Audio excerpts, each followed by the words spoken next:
Dear students, this is Praveen Kumar Agarwal from Management Department. Welcomes you in my today's lecture of Marketing Management. In today's lecture, we will discuss upon the concept of the functions of wholesaler. जैसा कि previous lecture में हमने wholesaler के concept, उसके definition और उसके different characteristics को study किया था, आज के लेक्चर में हम होलसेलर के डिफरेंट फंक्शंस को स्टडी करेंगे. क्या क्या फंक्शंस है इसके? The very first function is the concentration of goods. Wholesaler क्या करता है?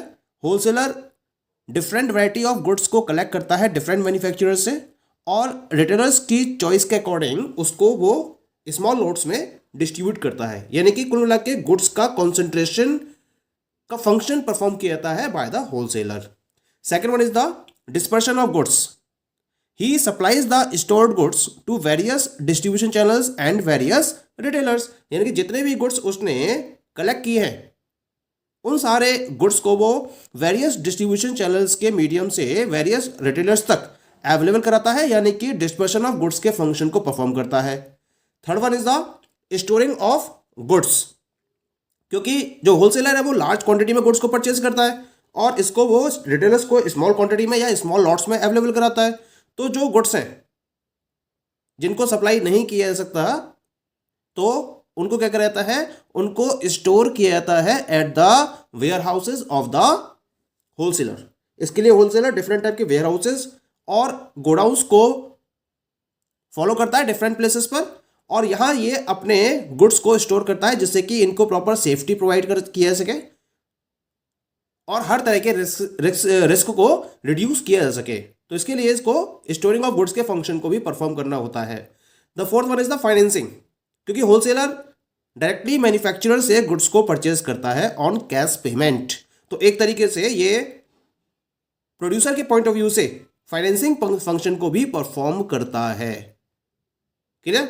Next one is the grading and packaging.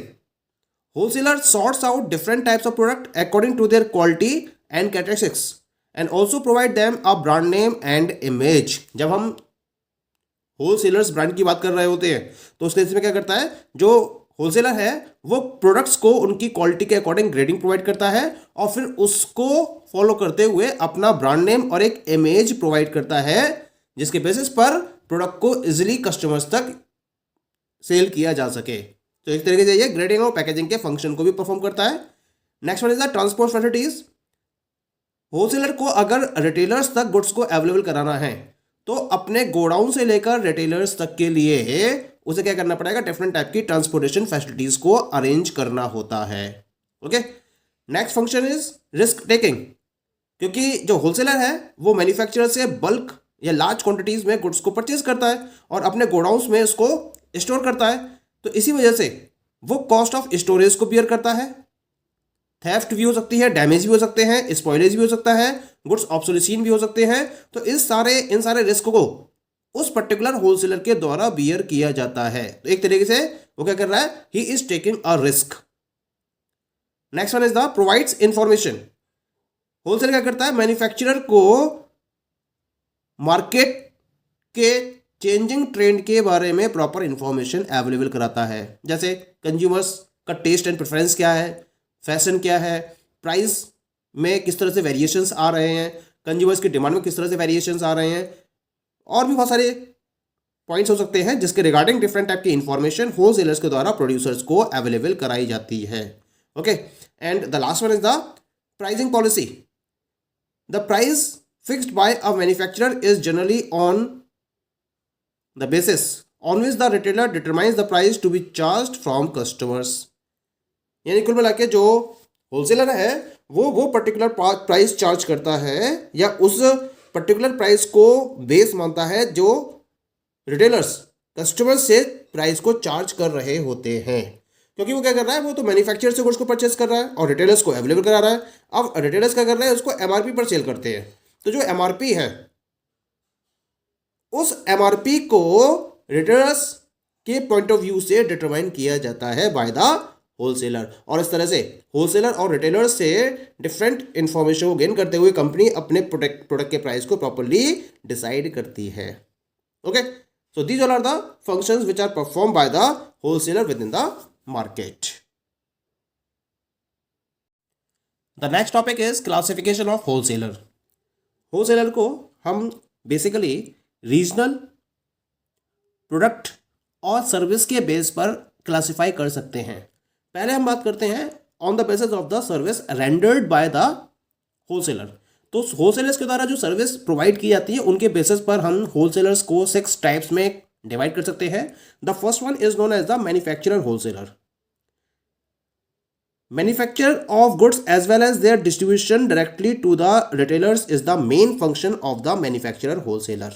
यानी कि ये गुड्स को मैन्युफैक्चर भी करते हैं और इसके साथ साथ ये रिटेलर्स को डायरेक्टली उसको डिस्ट्रीब्यूट भी करते हैं. तो हम ऐसे मैन्युफैक्चरर्स को मैन्युफैक्चरर होलसेलर का नाम देते हैं. यानी कि ये डायरेक्टली क्या करते हैं, प्रोडक्शन करने के बाद डायरेक्टली रिटेलर्स से डील करते हैं और उसको गुड्स को सेल करते हैं. तो हम इस टाइप के होलसेलर को मैन्युफैक्चरर होलसेलर का नाम देते हैं. Second one is the retail wholesalers. Retail wholesalers, these are those wholesalers जो रिटेलर्स को गुड सेल करने के साथ साथ डायरेक्टली अल्टीमेट कंज्यूमर्स के साथ में भी डील करते हैं. यानी कि जब कंज्यूमर्स लार्ज क्वांटिटी में ऑर्डर्स प्रोवाइड करते हैं तो वो क्या करते हैं, डायरेक्टली अल्टीमेट कंज्यूमर्स को भी गुड्स सेल करते हैं रिटेलर्स को गुड सेल करने के साथ साथ. तो हम ऐसे होलसेलर्स को रिटेल होलसेलर्स की कैटेगरी में रखते हैं. Second one is known as the pure wholesalers. Pure का मतलब क्या होता है, these are the wholesalers which are performing the pure function of wholesaler. यानी कि ये डायरेक्टली प्रोड्यूसर्स या फिर मैन्युफैक्चरर से गुड्स को परचेज करते हैं और फिर ये रिटेलर्स को सेल करते हैं. तो हम ऐसे होलसेलर्स को प्योर होलसेलर्स की कैटेगरी में रखते हैं. Next one is the agents and brokers. ये भी एक मिडिलमैन की तरह वर्क करते हैं और ये मैन्युफैक्चरर और रिटेलर के बीच में एक लिंक की तरह वर्क करते हैं.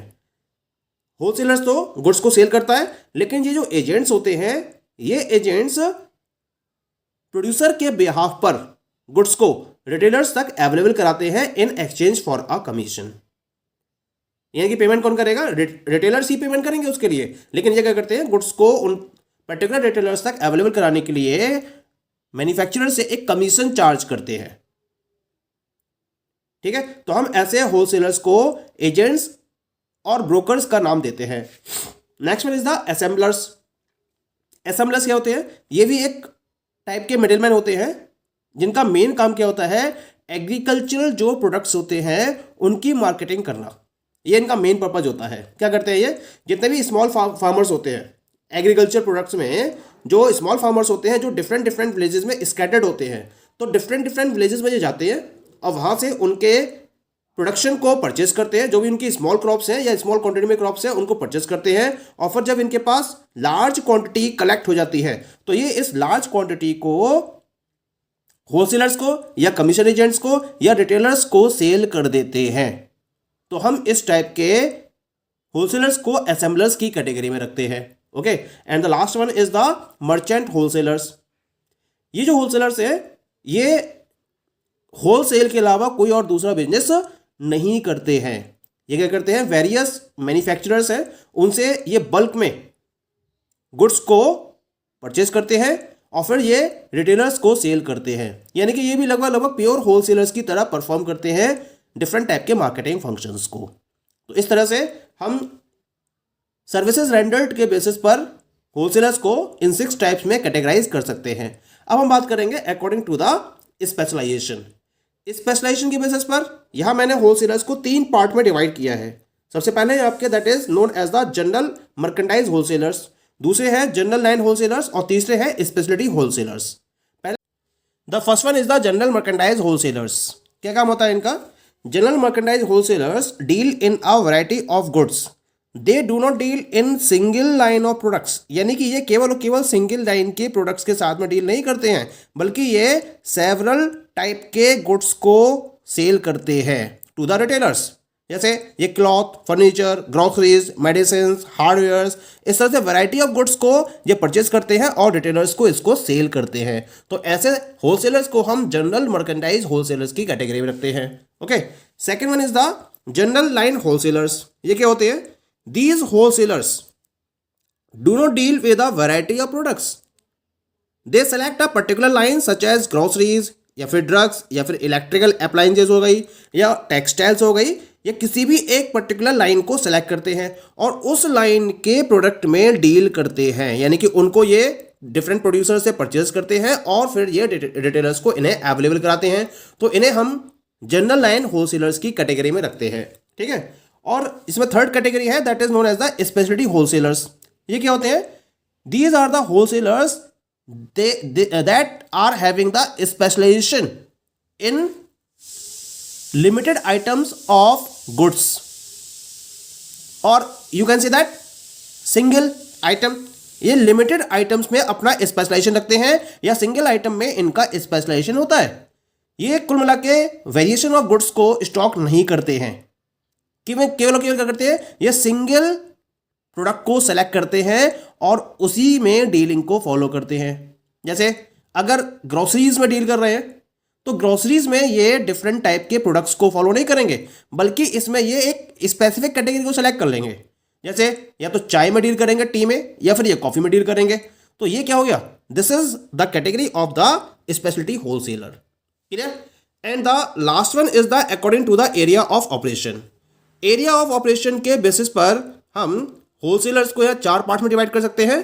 The first one is the local wholesalers, second one is the regional और sectional wholesalers, third national wholesalers and fourth is the international wholesalers. पहले बात करते हैं लोकल होलसेलर्स की। ये जो होलसेलर्स होते हैं ये केवल और केवल लोकल रिटेलर्स को अपने गुड्स सेल करते हैं, यानी कि इनके जो ऑपरेशंस होते हैं they are limited to a city और टू अ डिस्ट्रिक्ट ओनली। दूसरे होते हैं रीजनल। ये जो होलसेलर्स होते हैं ये एक पर्टिकुलर सेक्शन में, सर्टेन सेक्शन में रिटेलर्स को गुड्स को सेल करते हैं। इनका जो एरिया ऑफ ऑपरेशन होता है वो डिस्ट्रिक्ट या फिर सिटी से ज़्यादा होता है और एक पर्टिकुलर स्टेट तक ये एक्सटेंड हो सकता है। जैसे the wholesaler of the Punjab, wholesaler of the UP, wholesaler of Haryana, ये सब किस में काउंट होंगे? रीजनल और सेक्शनल होलसेलर्स में काउंट होंगे। तीसरा है इसके अंदर नेशनल होलसेलर्स। नेशनल का मतलब क्या होता है? जो ऑल ओवर नेशन में अपना नेटवर्क रखते हैं, ऑल ओवर कंट्री में अपना नेटवर्क रखते हैं और डिफरेंट रिटेलर्स को गुड्स अवेलेबल करा रहे होते हैं। तो हम ऐसे होलसेलर्स को नेशनल होलसेलर्स का नाम देते हैं। और चौथे होते हैं international wholesalers. These are the wholesalers which are engaged in the import and export trade, जो इंपोर्ट और एक्सपोर्ट ट्रेड की एक्टिविटीज में इन्वॉल्व होते हैं। तो हम उनको इंटरनेशनल होलसेलर्स का नाम देते हैं। पॉइंट क्लियर हो गया? तो इस तरह से हम एरिया ऑफ ऑपरेशंस के बेसिस पर होलसेलर्स को इन 4 टाइप्स में डिवाइड कर सकते हैं। Okay, thank you.